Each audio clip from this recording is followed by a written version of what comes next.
కనీసం ఒక మంగళ షాప్ కూడా లేదు మా విలేజ్ లో. వాళ్ళు ఎట్లా చేస్తారు?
పుల్లాయపల్లి అనేది విభజన చేయొద్దు. మేమేమి కోరుకుంటలేము, మాకేం చేయకుండా మంచిదే కానీ మా పుల్లాయపల్లి అని విడదీయొద్దు.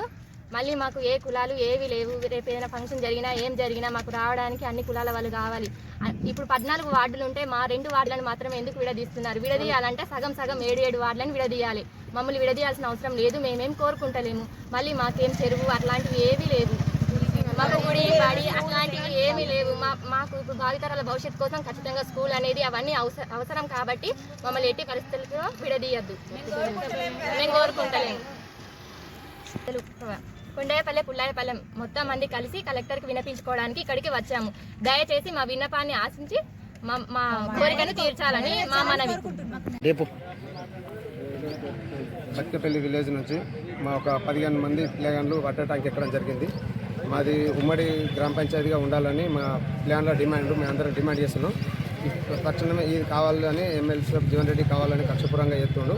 దీన్ని వెంటనే అనుసరించుకొని మా ఉమ్మడిగా గ్రామ పంచాయతీ ఉండాలని మేము డిమాండ్ చేస్తున్నాం. బత్కేపల్లి విలేజ్ సార్, బత్కేపల్లి విలేజ్లో మున్నూరు కాపు వర్గం అన్నది ఒక 250 ఓట్లు మేము అలాగున్నాయి ప్లేస్గా.